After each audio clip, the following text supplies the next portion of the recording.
ngayong tanghali. Convicted drug lord na si Herbert Colanco testigo laban kay Senator Leila de Lima sa pagdinig ng lower house operasyon ng illegal drugs sa New Bilibid prisons. Paglalagay sa kustudiya ng Senado kay Edgar Motabato na testigo sa umano'y kaso ng extrajudicial killing sa bansa, idudulog sa plenaryo. Listahan ng umano'y 1,000 pang personalidad na sangkot sa drug trade sa bansa, isa sa publiko na ni Pangulong Rodrigo Duterte. Babala ng bagyo nakataas na sa ilang bahagi ng Northern Luzon dahil kay Typhoon Hener. 13 taong gulang na Black American napatay ng isang pulis sa Columbus, Ohio. At NHA Builders gagamitin ang run and gun tactic kontra sa Judiciary Matches sa UNTV Cup Season 5 ngayong linggo. Magandang tanghali. Testigo laban kay Senator Leila de Lima ang convicted drug dealer na si Herbert Colanco sa pagdinig ng mababang kapulungan ng Kongreso sa paglaganap ng iligal na droga sa New Bilibid Prison sa susunod na linggo. Mula sa Department of Justice, may report si Roderick Mendoza, live. Yes, Roderick. Flor, hindi bababa sa 10 high-profile inmate ang nakahandang tumistigo labang kay Senador Leila de Lima sa isasagawang pagdinig ng mababang kapulungan ng Kongreso sa susunod na linggo tungkol sa paglaganap ng illegal na droga sa New Bilibid Prisons. Ayon kay Justice Secretary Vitaliano Aguirre, pumayag ang mga high-profile inmate na tumistigo ng walang anumang kapalit.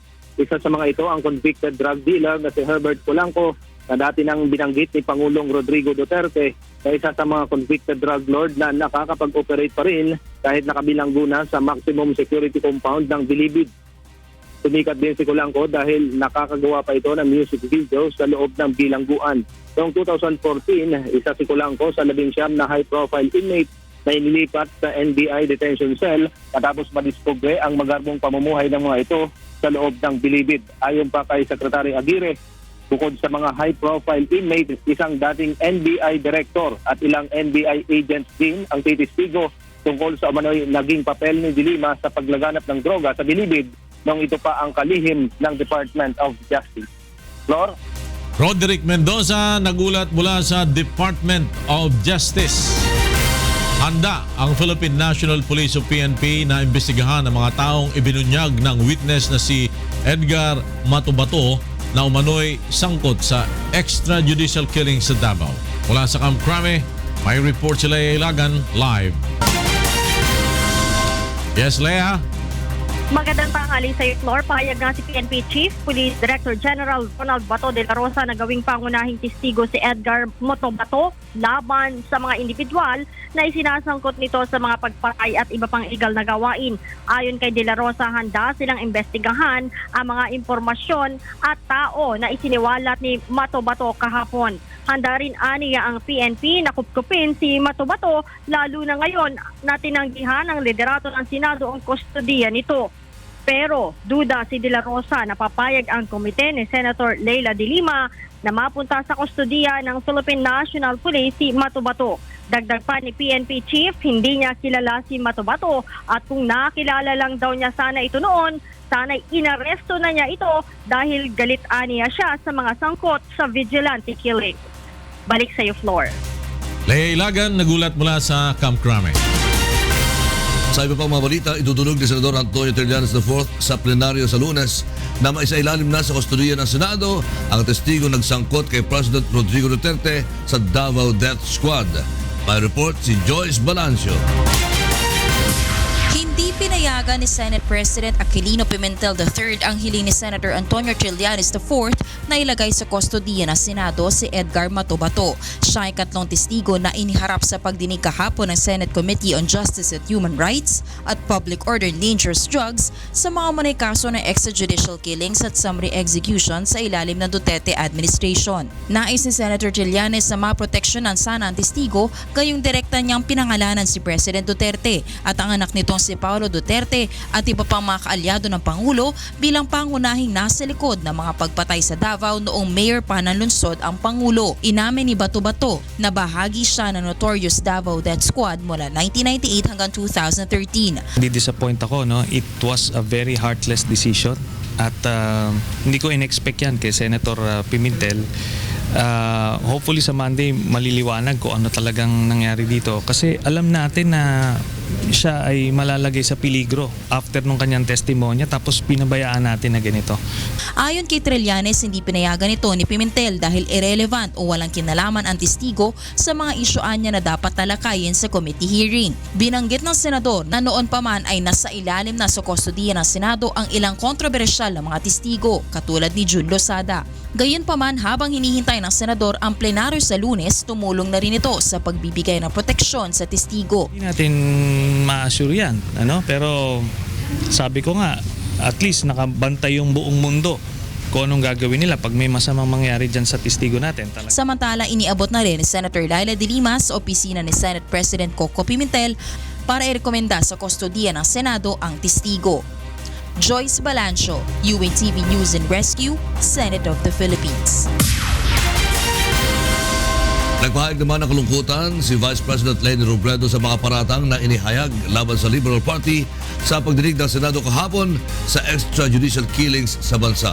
Mula sa Makati City, may report si Grace Cassian live. Grace. Lakay masama ang loob ni Vice President Leni Robredo sa muling pagbanggit sa Liberal Party na umano'y may plano nga patalsikin si Pangulong Rodrigo Duterte sa kasagsagan ng pagdinig kahapon sa Senado. Ayon kay VP Leni, walang batayan ang nasabing paratang dahil unang araw pa lang na lumabas ang issue ay nilinaw niya na ito sa cabinet meeting na wala itong katotohanan. Dagdag pa nito na handa siyang personal na kausapin at ipaliwanag sa Pangulo na walang planong impeachment ang LP laban sa kanya.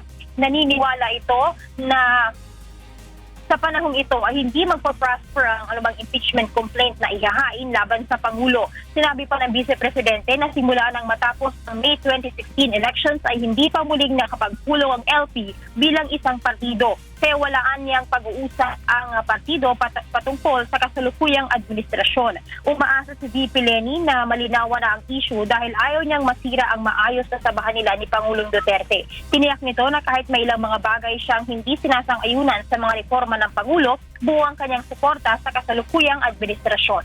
Lakay? Maraming salamat, Grace Cassian, nag-uulat mula sa Makati City.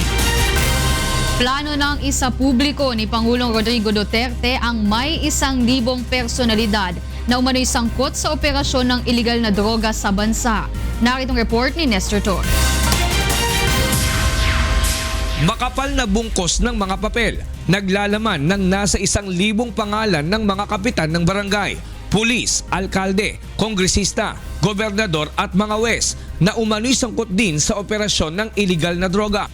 Ito ang nasa mga kamay at nabanggit ni Pangulong Rodrigo Duterte sa kanyang talumpati sa mga Scout Rangers sa Camp Texon, Bulacan kahapon. Balak na ni Pangulong Duterte na maisapubliko ang mga pangalan ng kabilang sa kanyang ikalawang narco list. The final report is there. I am about to make it public. So nakiusap ako sa mga congressman kahapon. What will I do with this? There are 1,000 barangay captains and police and mayors and governors and about few judges. Nandyan na lahat. Galing yan sa mga raw, tapos sinasa. Pinahasa ako sa mga intelligence din sa NICA, tapos PDEA NICA. Ano, ganun kakapal. So, Samantala, dahil sa paghanga ng Pangulo sa tikas at kakayahan ng mga Scout Ranger, pinangakuan niyang pagkakalooban ang mga ito ng tig-iisang Glock 45 caliber 30. I'll give each one of you. Unahin ko lang kayo. Huwag mo muna magsabi doon. Baka pag dating ng ibang kampo, barilin ako. sabihin lang na ligaw na bala. Bigyan ko kayo ng Glock 45 caliber 30. Lahat. Sa huli, muling hiningi ni Pangulong Duterte ang kooperasyon ng mga tauhan ng militar upang makamit ang pangmatagalang kapayapaan sa bansa. Binilinan niya rin ang mga itong huwag papayag na magapi ang bayan dahil sa talamak na suliranin sa iligal na droga.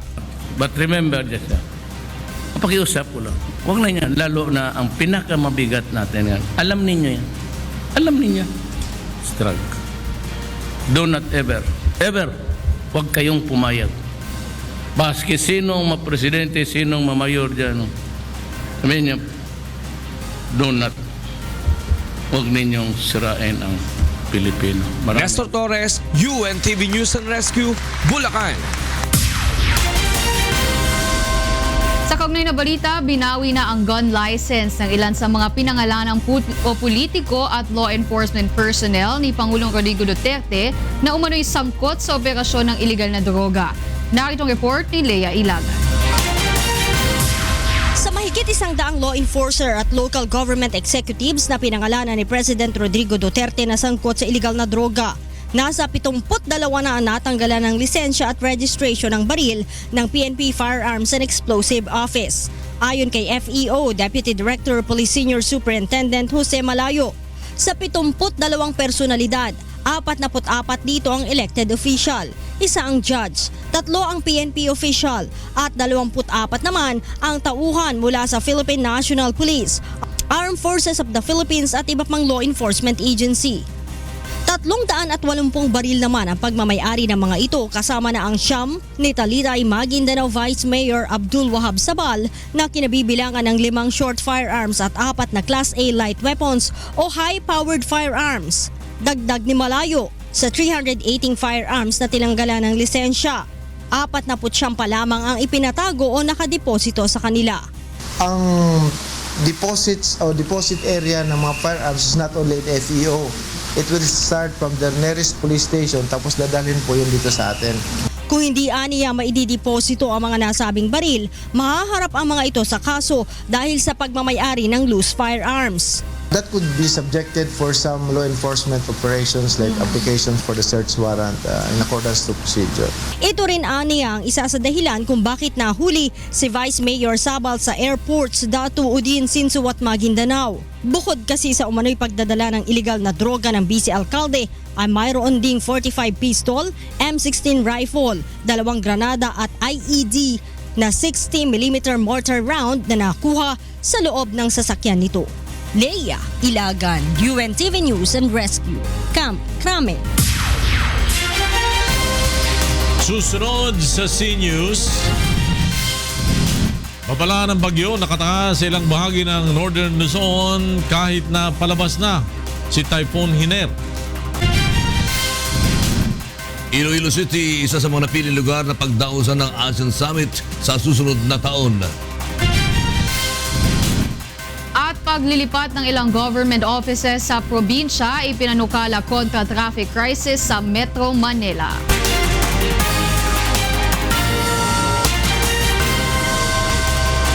Sa pagpapatuloy ng C-News, nakataas pa rin ang babala ng bagyo sa ilang lugar sa Northern Luzon bagamat hindi na inaasahang tatama pa ang bagyong Hiner sa bansa. Alamin natin ang latest sa galaw ng bagyo mula kay Ray Pelayo. Ray? Magandang tanghali po sa ating mga kasambahay na panatili po ng bagyong si Hiner ang taglay na lakas ng hangin na kaninang alas 10 po ng umaga ay namataan ng Pag-asa sa may distansyang 245 km sa may silangan po ng Basco, Batanes. Taglay po ngayon ang lakas ng hangin 150 km per hour at yung pagbugso ay aabot sa 185 kph. Kumikilos po ito pa northwest sa bilis na 24 na kilometro kada oras. Nakataas pa rin po ang signal number 1 sa may Batanes, Northern Cagayan kasama na po ang Babuyan Group of Islands.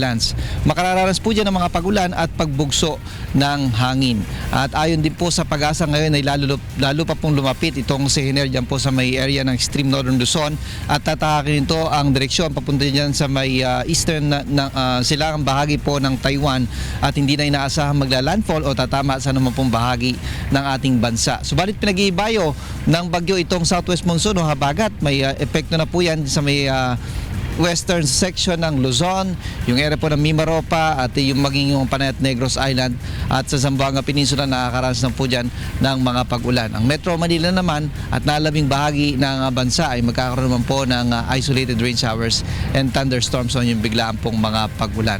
Maaari pong bukas ay lumabas na rin po sa Philippine Area of Responsibility ang bagyong Seiner. Ating latest sa lagay ng panahon, balik sa inyo sa studio. Ray Pilayo nagulat mula sa Pag-asa DOST. Magsasagawa ngayong araw ng ocular inspection ang ilang senador sa 620 megawatt Bataan Nuclear Power Plant. Mula sa Bagak Bataan, may report si Joshua Antonio live. Yes, Joshua. Yes, Flor, magandang tanghalin na kapakadang bisitahin ngayong araw ng ilang senador kasama ang mga opisyal ng Department of Energy ang Bataan Nuclear Power Plant sa Morong. Sa isinagawang hearing ng Senate Committee on Energy noong nakarang buwan, naging hati ang reaksyon ng mga senador sa planong muling pagbuhay ng 620 megawatt power plant. Ayon kay Energy Alfonso Cusim, malaki ang maitutulong ng planta upang suportahan ang manipis na supply ng kuryente sa bansa. Ngunit maring tinutulan ito ni Senator Sherwin Gatchalian, chairman ng Energy Committee, dahil sa mailangan pa umano ng $1 billion investment para ma-refurbish ang naturang planta. Kaya naman ngayong araw ay titingnan ng mga senadora ang pros and cons sa muling pagbubukas nito. Kabilang sa mga kasama sa isasagawang ocular ay sina Senator Sherwin Gatchalian, Senator Nancy Binay at Senator J.V. Ercito. Kasama rin sa ocular ang ilang pang opisyal gaya ni na former Congressman Mark Cuangco na pabor sa pagbuhay sa Bataan Nuclear Power Plant. Magugunit ang mahigit 30 taon na nakalilipas mula nang may tayo ang BNPP, ngunit hindi ito nakapag-operate dahil hindi na kompleto ang konstruksyon nito. Umabot sa halos $2 billion ang nagastos sa pagtatayo ng power plant noong panahon ni dating Pangulong Ferdinand Marcos. At yan muna ang balita mula dito sa Bataan. Flor. Joshua Antonio, nagulat mula sa Bagak Bataan. Aprobado na ng National Economic Development Authority o NEDA Board ang 9 na proyekto na nagkakahalaga ng mahigit 171 bilyong piso ng Administrasyong Duterte. At mula sa Malacanang, may report si Rosalie Coz live. Magandang tanghali sa iyo, Rosalie. Magandang tanghali, Waila. Sa kauna-unahang pagpupulong ng National Economic and Development Authority o NEDA Board sa ilalim ng administrasyon ni Pangulong Rodrigo Duterte, inaprobahan na ang nasa 9 na proyektong pang-agrikultura, infrastruktura at pangkaunlaran. Ayon kay NEDA Director General at Socio-Economic Planning Secretary Ernesto Pernia, oras na maipatupad at matapos ang mga naturang proyekto, makakamit na ang mithiin ng bansa na magkaroon ng competent na agricultural sector, mas epektibo at ligtas na transport system, pagiging disaster resilient at pagkakaroon din ng mas maiging health services. Nagkakahalaga ang 9 na aprobadong proyekto ng 171.14 billion pesos. Kabilang narito ang proyektong magbibigay ng dagdag na kaalamang teknikal para sa mga smallholder na mga magsasaka at farmer organizations, Eastern Visayas Regional Medical Center Modernization Project, maging ng Governor Celestino Gallares Memorial Hospital, Phase 1 ng Metro Manila Flood Management Project, Metro Manila Bus Rapid Transit System, pagpapalawig ng passenger terminal ng Bicol International Airport, pagbabago sa scope ng construction ng New Bohol Airport, private-public partnerships upang pagbutihin ang Ninoy Aquino International Airport at ang pagpapaigting sa maritime security capability ng Philippine Coast Guard. Target ng NEDA na maisakatuparan ang 9 na proyekto bago matapos ang termino ni Pangulong Rodrigo Duterte sa 2022. Waila. Maraming salamat sa iyo, Rosalie Coz, mula sa Malacanang. Ipinanukala ng ilang mambabatas ang paglilipat sa mga probinsya ng government offices na nasa Metro Manila. Ito ang isa sa mga nakikitang solusyon sa problema sa trapiko sa Kamaynilaan. Narito ang report ni Marge Navarro. Muling natalakay ng House Committee on Transportation ang iba't ibang proyekto na planong ipatupad ng Department of Transportation sakaling maaprubahan ng Kongreso ang hiling na dagdag kapangyarihan para kay Pangulong Rodrigo Duterte. Bukod sa pagbubukas ng mga subdivision upang gawing alternatibong daan ng mga motorista at pagpapabilis sa mga proyektong pang-infrastruktura upang mapaunlad ang sistema ng transportasyon, iminungkahi rin ng ilang mambabatas ang paglilipat ng government offices, pabrika at iba pang kumpanya kumpanya sa mga probinsya upang ma-decongest ang Metro Manila. Ayon naman kay DOTR Secretary Arthur Tugade, may plano talaga silang ilipat ang kanilang tanggapan sa ibang lugar.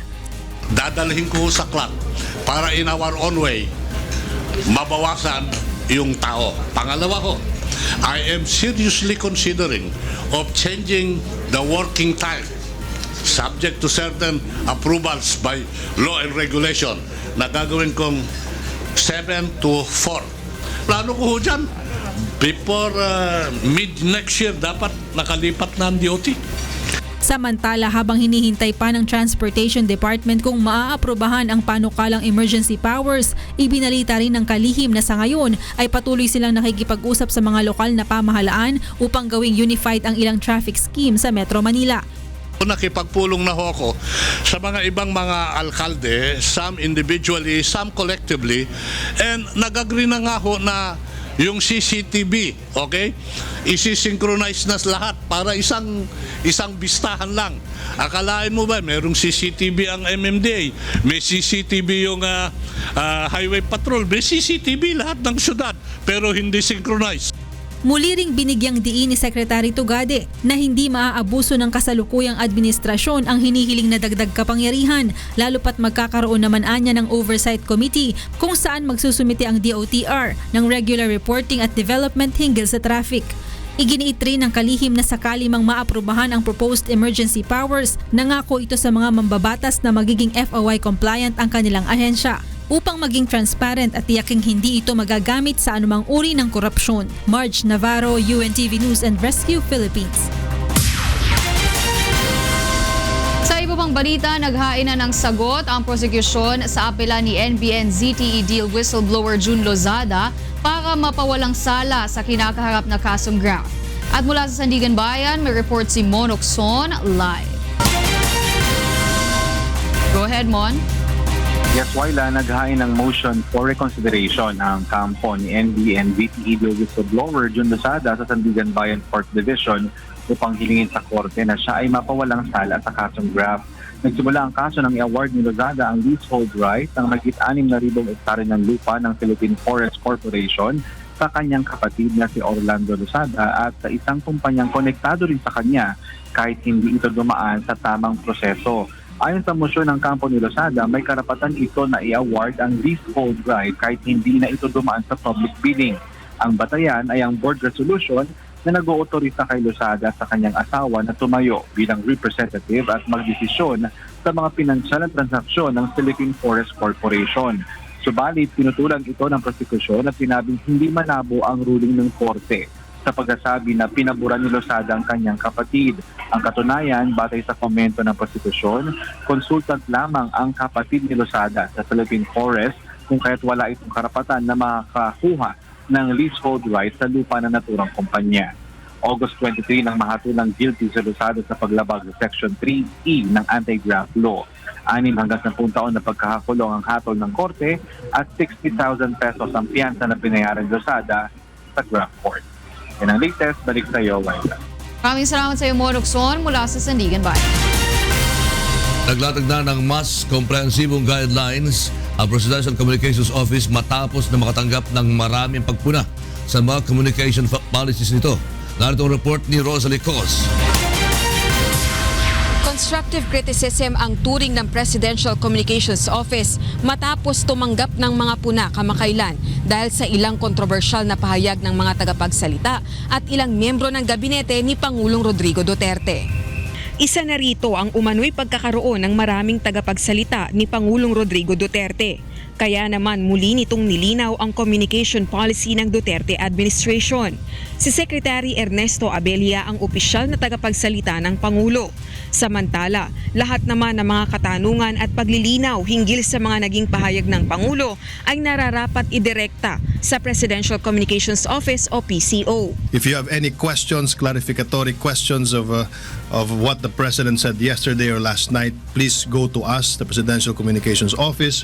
Ito rin ang magdedetermina kung sinong cabinet member ang nararapat na magbigay ng klarifikasyon sa naging statement ng Pangulo. Samantala, sa kabila ng mga kritisismo laban sa mga pahayag ni Pangulong Duterte, kaugnay ng foreign policy nito, nanindigan si Presidential Spokesperson Secretary Ernesto Abella na malaki ang nagawa ng Pangulo upang kilalanin ng Pilipinas sa buong mundo. During the ASEAN, his relationships were pretty warm. He was warmly applauded by our neighbors, and that should matter to us. That should matter a lot. That actually we are solidifying our relationship. Rosa Licoz, UNTV News and Rescue, Malacanang.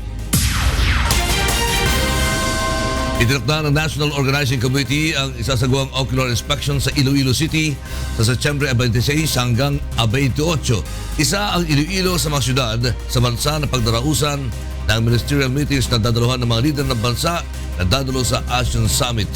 Narito ang report ni Vincent Arboleda. Nakatakdang magsagawa ng ocular sa Iloilo City sa September 26 hanggang 28 ang National Organizing Council para sa nalalapit na 2017 Association of Southeast Asian Nations o ASEAN Summit. Ayon kay Mayor Jed Patrick Mabilog, napili ng NOC ang lungsod na isa sa mga pagdarausan ng ASEAN meetings na dadaluhan ng iba't ibang delegado mula sa mga bansang kasapi ng ASEAN tulad ng mga ministers at senior officials. Tiniyak naman ng Local Tourism Office na may kakayahan ang lungsod na mag-host ng international event. I heard there will be five meetings.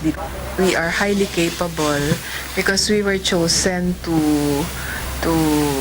host ministerial meetings. And I believe ang ibibigay sa atin next year sa ASEAN will be ministers meeting and senior officials meeting. Ayon pa kay Tourism Officer Junel Ann Divina Gracia, ang Iloilo City ang naging venue ng 3 ministerial meetings at 2 senior official meetings ng Asia Pacific Economic Cooperation o APEC Summit noong nakaraang taon. Dahil dito ay may ideya na sila kung paano mas mapapabuti ang gagawing hosting para sa ASEAN Summit. We have learned so much from APEC. So kung saan kami nagkulang before, this time we'll be able to correct and address some issues and concerns, and we can better improve. Ikinatuwa naman ng lokal na pamahalaan ang pagkakataong makapag-host ng international conference dahil malaki ang maitutulong nito hindi lamang sa turismo kundi maging sa pagkuha ng mga posibleng investors sa lungsod. Vincent Arboleda, UNTV News and Rescue, Iloilo. At samantala, tunghayan natin ang mga balita mula sa iba't ibang panig ng Pilipinas. Ihatid ng ating kasambahay na si Prima Salonga Gloria. Maya Paldo, Prima. Nakasalamat lakay at Maya Paldo karing kay katamong kasambahay. Iniing kay katamong balita, iba't king niyayaliwang lugar king kay katamong bansa. Heirloom rice production isusulong na ning probinsya na ning Ifugao para king agrikultura at socio-economic apamagunlad. Ining report ng Grace Doctolero. Isayangkat ti probinsya ti Ifugao babaan ti panangidaulo ni Gobernador Pedro Mayam-o ti pan nakapaado ti apit ti heirloom rice iti probinsya para iti iduduras ti agrikultura ken ekonomiya. Daytoy ketkas panangipatungpal iti proyekto apan ang papintas ken panangpaduras ti agrikultura ti probinsya. Ti heirloom rice ket maysa kadaywan a klase ti bagas nga tinawon unoy ken ulikan a masarakan iti Ifugao. Ken daytoy met ti kang inginaan a klase ti tagilako a bagas iti entero a pagilyan nga umabot iti 150 aging ka 180 pesos iti kada maysa a kilo. Maysa a milyon ti inlatang ti Department of Agriculture a pangrugyan a pondo para iti konseho a mangiganwat iti nasao a proyekto. I could also see the sincerity of the farmers in the producing this heirloom rice, but I think they need support of the government and other perhaps NGOs who are interested in sustaining these rice terraces, including the heirloom rice that is being produced from these rice terraces. Agtultuloy mati pananggutugot ti konseho kadagiti agtutubo ken manalon a makikin na mayet iti programa nga isaysayangkat ti probinsya ngamin kinunana manipod panagmula ingana ti panag-ani ket abutin ti sumagmamano a panawin. Mangnamnama ti gobernador nga agbalin a nabaligi daytoy a proyekto ta suportaran met daytoy ni Secretary Peñol iti DA. According to Secretary Peñol, he will be going to California for the I think exhibit and launching of the heirloom promotion in the United States, and gladly he invited me to join him in that visit in California. In paganet-gatmet ti gobernador asaan a problema ti panakaidalya sa dagiti produkto. Tanapintas ti dalan manipod pagtalunan ingga na pagtagalakwan iti probinsya. Kas kumakadagiti kalsada ti Bontok agturong Banawe, Isabela agturong Banawe, ken Banawe agturong Bugyas, salputen na ti Tinok a pinunduan ti DPWH ken DOT. Grace Doctolero, UNTV News and Rescue, Baguio City. Kaya beking prioridad agawa na ning Department of Agriculture ing mikalibring irigasyon ding Hortelano king Region 3. Ining report ng Joshua Antonio. Tututukan na ngayon ng Department of Agriculture impang ating libreng irigasyon karing Hortelano ki Central Luzon. Agpangkin DA meto nga itiking mumunang problema ra di Hortelano lalo na patse summer season.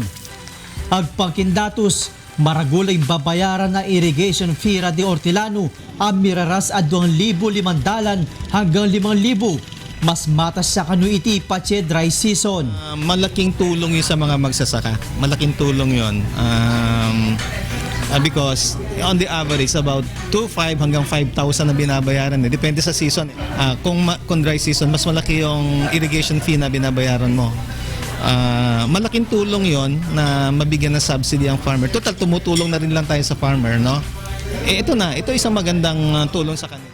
Pagpangking Agriculture Department, ding mibabayad kanukin National Irrigation Authority makarikila para kin maintenance at construction rading sablang irrigation facilities kin bansa. Kailanganan niya in budget a 4 bilyong pesos bang asustini in proyektong iti. At andana na metong kimunikala ng Presidente Duterte king kayang administrasyon ing gawan libre ing irrigasyon para karing Hortelano kin bansa. Joshua Antonio, UNTV News and Rescue, Pampanga. Katanan ning environmental group ding residente ning Bacolod agumamit solar rooftop uling bukod king eya makakarok king kapaligiran makasaopya pa ini bang baba ing electricity bill. Ining report ng Lalaine Moreno. Ginaduso sang Greenpeace Climate kag Energy Campaign ang pag-usar sang solar rooftop installations. Suno sa grupo ini makabulig sa pagpanubo sang kada bulan nga balayran sa kuryente. Wala man ini sang malain nga epekto sa palibot kung ikumparar sa pag-usar sang non-renewable energy kasubong sang langis, gas kag coal nga makaguba sa palibot. So far positive siya dahil we are addressing climate change and also saving money as well. Ang anom ka solar rooftop panels makasarang makapaandar sang electric fan, TV, refrigerator kag aircon. Ang solar rooftop installations may ara 3 ka klase. Ang grid-tied, grease interactive kag off-grid. Mag-solar ka tuwing araw, tapos mag-grid power lang tuwing gabi. Babawas yung consumption ng grid power. Medyo mahal lang ang presyo sang solar panel apang magamit naman ini sang sobra 25 ka tuig. Ang Negros Island Region ang ginakabig nga renewable energy capital of the Philippines tungod may ara ini sang 7 ka solar power plants nga may solar generation capacity nga 341.5 megawatts. Apang suno sa Greenpeace, dako ang mabulig kun kadam-an sa mga residente ang magabutang man sang solar panel sa ilang mga bubong. Lalaine Moreno, UNTV News and Rescue, Bacolod City. At yan ing balita kay katamong kay katamong balita iba't king miyayaliwang lugar king kay katamong bansa. Ibalik kay kayo Ken Lakay. Nakalasalamat Frima Salonga Gloria. Susunod sa C News. Minor de edad na Black American napatay ng pulis sa Columbus, Ohio. Panibagong batch ng athletes na muli gumagamit ng illegal drugs inilabas ng Russian hackers. At NHA Builders, gagamitin ang bilis kontra sa two-time champion Judiciary Magis sa UNTV Cup Season 5 sa Linggo.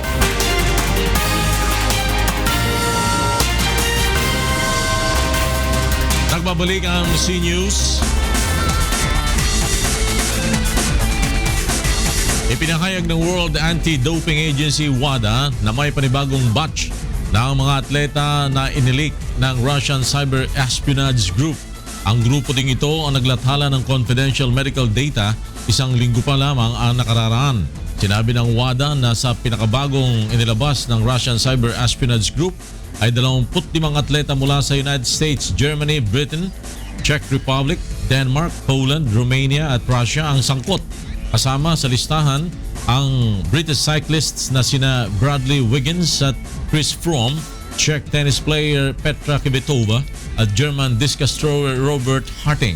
Kinilala ang hacking group na APT28 at Fancy Bear ng US Cybersecurity Researchers. Sa grupo ding ito, isinisi ng WADA na siyang nag-post ng data tungkol sa mga athletes na si Simone Biles, Elena Dell at Serena Venus Williams.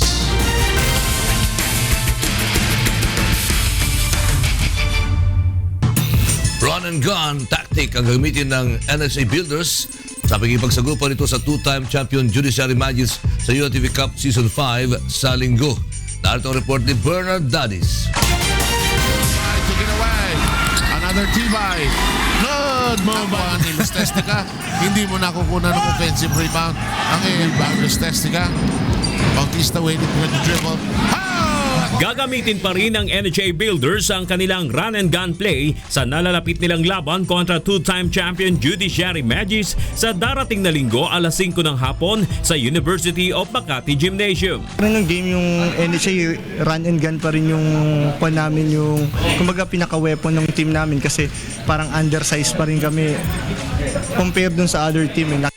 Ito ang ikatlong taon ng pagsali sa UNTV Cup ng National Housing Authority. Sa unang sabak ng NHA sa UNTV Cup, hindi man lamang sila nakapasok sa second round eliminations. Ngunit noong Season 4, malaki ang naging improvement ng team at tinapos ang liga sa ika-4 na pwesto matapos mabigo sa semifinal round kontra AFP Cavaliers. Nasa NHA Builders din ang 3 players na nakakuha ng special award noong nakaraang season.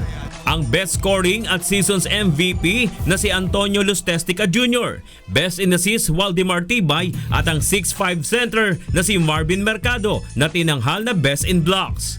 Ayon kay NHA Head Coach Silverio Bennett Pala III, mas malakas na Builders ang matutunghayan ng ating mga kasangbahay.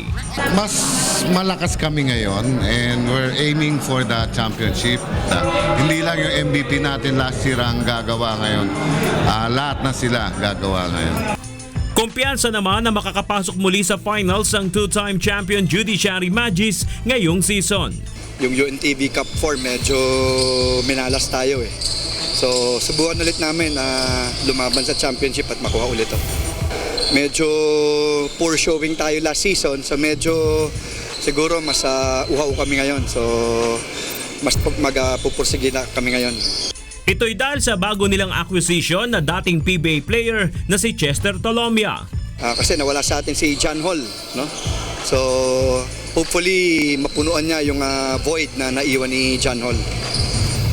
Makakasama pa rin sa Judiciary ang mga dating professional basketball player na sina Warren Ibanez, Ariel Capus at ang 6'6 na si Don Camaso. Matatanda ang nabigo ang Judiciary Magis na idepensa ang kampyonato noong Season 4 at pumang-anim lamang na pwesto sa liga.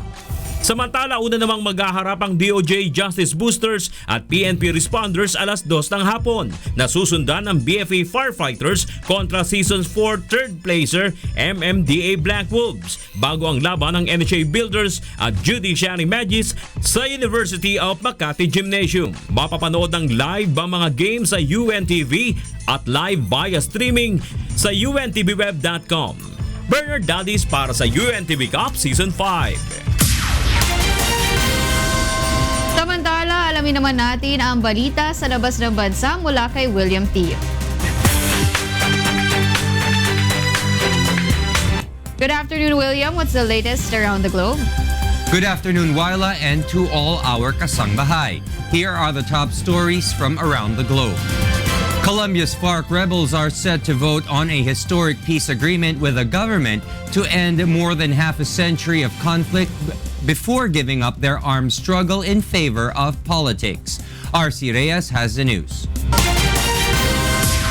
Cientos de integrantes de las Fuerzas Armadas Revolucionarias de Colombia, o rebeldes de las FARC, convergen en un campo de la guerrilla en la parte sur de Colombia para prepararse para el Congreso del grupo esta semana.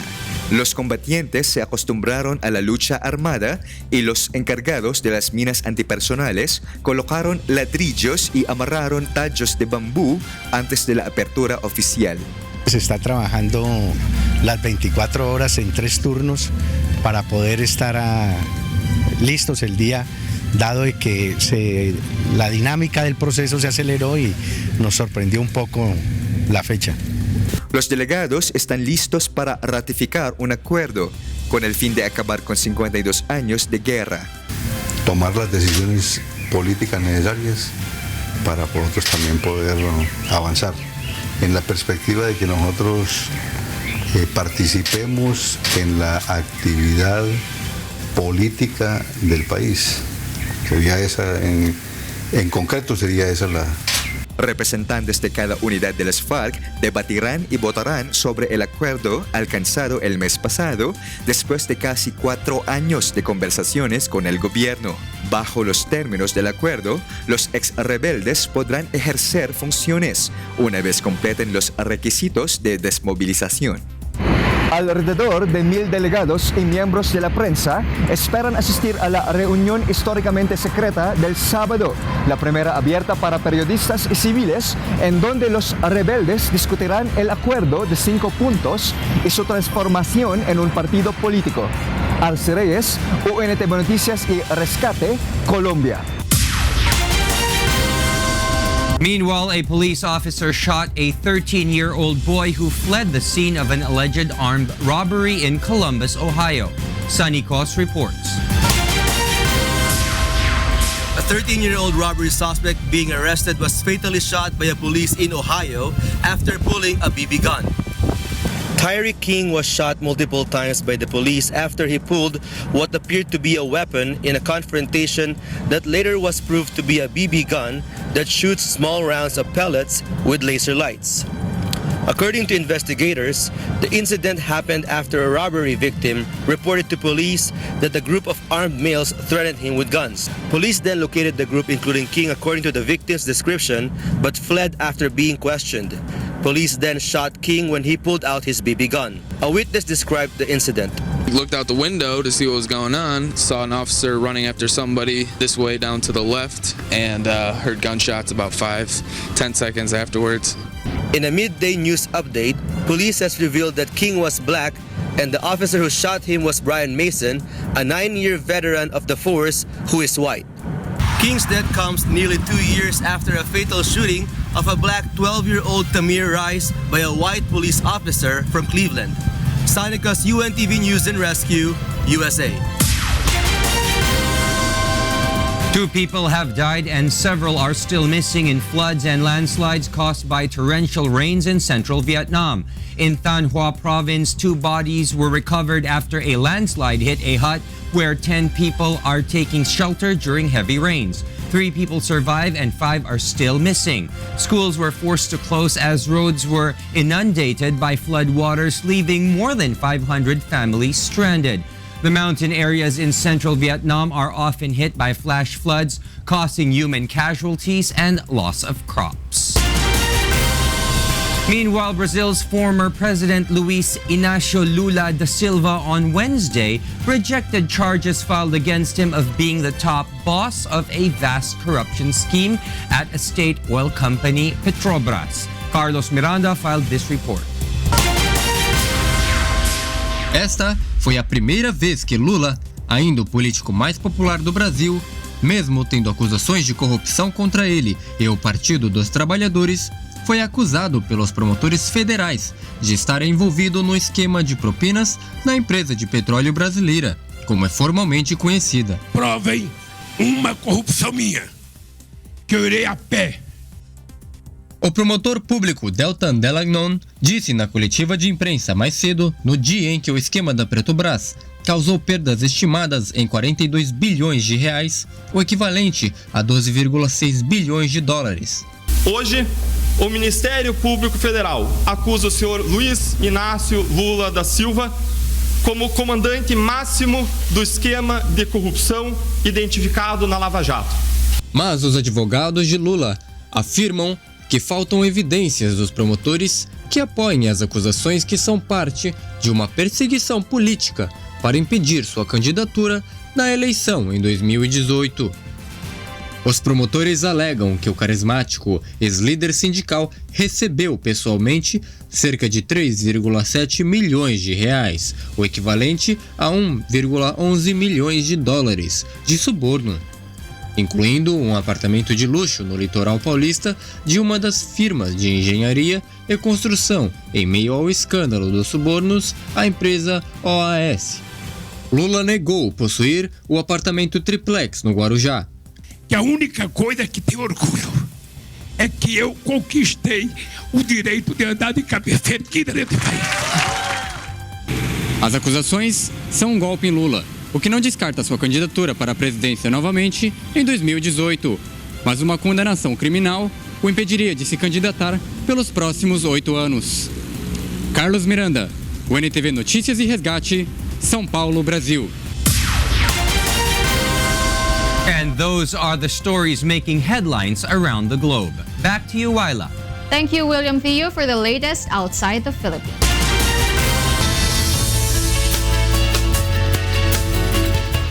Alamin ang nababagay na gadget para sa mga taong mahilig magbiyahe sa loob at labas ng bansa.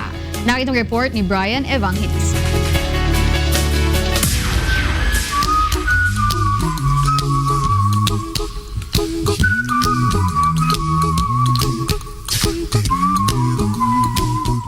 Madalas makikita sa mga travel expo na ginagawa sa bansa ang iba't ibang destination tour packages ng mga travel agency, pinakamurang promo ng mga airlines at maging latest gadgets. Kaya naman nakatawag ng pansin ang isang mini flat iron na small but incredible dahil kahit saang bansa dalhin ay reliable. Pwede natin siyang gamitin from 110 to 220 kaya pwede siyang dalhin abroad.